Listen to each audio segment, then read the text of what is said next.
বগুড়া জেলা ছাত্র দলের পক্ষ থেকে আর্থিক সহায়তা তুলে দিচ্ছেন আমাদের আজকের অনুষ্ঠানের প্রধান অতিথি এবং বিশেষ অতিথি।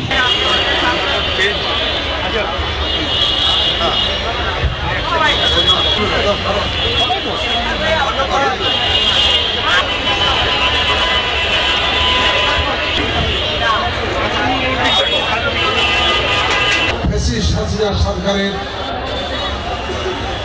পেট্রো বাহিনীর হাতে গুলিবিদ্ধ আহত ছাত্র ভাইদের কাছে আজকে সামান্য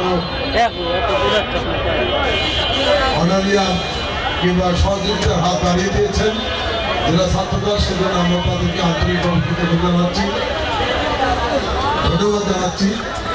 আমি থানামোড়ের সামনে আমি আন্দোলন করতেছিলাম, তারা অবিচারে টিয়ার শেল কামার বুলেট এবং সরাগুলি করতেছিল। আমরা সামনের দিকে আগাইলে তারা প্রথমে বলছিল থামো, আমরা আর গুলি করবো না, তাই বলে কয়েকজন সমন্বয় ডাকছিল, ডাকে কথা বলতে চাইছিল, কিন্তু আমরা যখন আগে গেছি তখন তারা গুলি করছে নির্বিচারে। আমার সামনে একটা বাচ্চা ছিল, সে বাচ্চাকেও গুলি করছে, মহিলা ছিল মহিলাকেও গুলি করছে, নির্বিচারে গুলি করছে। আমার পিছন পিঠ থেকে প্রায় 3200 সরাগুলি বাইর হয়েছে এবং মাথার পিছন থেকে এইখানে আরও গুলি আসছিল, 5-6টা গুলি ঢুকছিল। পরে সেগুলো আমি হাসপাতাল থেকে বাইর করে নিই। আমার বাড়ি তালারা পৌরসভাতে। আমি আহত হয়ে 18ই জুলাই বগুড়া সদর থানার সামনে আমি প্রথমে আন্দোলনের জন্য আমাদের দুপচেচিয়া থানাতে গেছিলাম। সেখানে পুলিশ আমাদেরকে আন্দোলন করতে দেয় না, ছত্রভঙ্গ করে দিচ্ছিল। পরে আন্দোলন করব, খুনি হাসিনার বিরুদ্ধে আন্দোলন করব, এই জন্য আমরা বগুড়া আসি আন্দোলন করার জন্য। আমার সহপাঠী, আমার সহযোদ্ধা আরও অনেকেই ছিল তালারা পৌর ছাত্র দলের, তারা সবাই মিলে আসি এবং শান্তিপূর্ণভাবে আন্দোলন করতেছিলাম। আন্দোলনের এক পর্যায়ে পুলিশের ছোড়া টিয়ার শেল গ্যাসের আঘাতে আমার একটি চোখের দৃষ্টি হেরে যায়। এখন আমি ঢাকা সিএমএইচে চিকিৎসাধীন অবস্থায় আছি। আপনারা সবাই আমার জন্য দোয়া করবেন। আসসালামু আলাইকুম। আমি শাহ মুবাশশির রহমান ইমাম। জুলাই বিপ্লব আন্দোলনে আমি একজন সহযোদ্ধা। আমি গত 18 জুলাই বগুড়া জেলা স্কুলের কর্নারে পুলিশের গুলিতে আহত হই।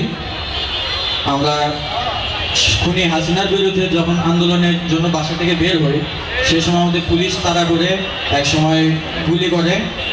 তাও আমরা আন্দোলন না থামিয়ে আন্দোলন করতে থাকি খুনি হাসিনার বিরুদ্ধে। আমি সিএমএইচে অপারেশন করেছি, আমার অস্ত্র গুলিগুলো বের করেছি। আমরা চেষ্টা করব এরকম খুনি হাসিনার মতো সরকার যেন বাংলাদেশ আর ঠাঁই না পায়, এজন্য আমরা সবাই একসাথে লড়তে চাই। 4 তারিখের ইয়েতে আন্দোলনে যখন আসি, পৌরপার্কের ওইখানে আমার সামনে ওই টিয়ারশেল আর ককটেল যখন ওখানে সরানো হয়, ওখান থেকে স্প্রিন্ট আমার এই বাম চোখে লেগে বাম চোখে পুরো নষ্ট হয়ে যায়। আর টিয়ারশেল এই বাম চোখে লেগে বাম চোখটা নষ্ট হয়ে গেছে। এখন আমরা যেটা করছি সেটা দেশের জন্য করছি, সবার জন্য করছি।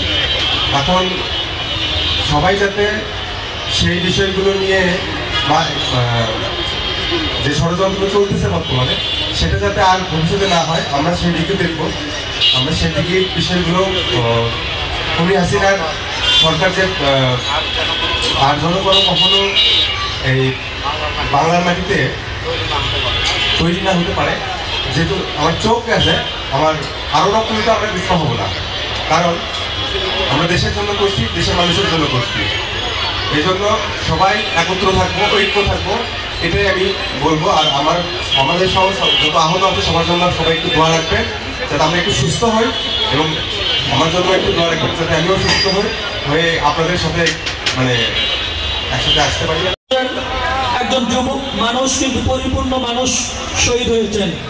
21 বছরের যুবক, 16 বছরের কিশোর থেকে শুরু করে আমাদের 70 বছরের বৃদ্ধ, 30 বছরের যুবক থেকে শুরু করে আমাদের স্কুল কলেজের যে ছোট ছোট শিক্ষার্থী, 12 বছরের শিশু থেকে শুরু করে অনেকেই কিন্তু নিহত হয়েছেন, জীবন দিয়েছেন।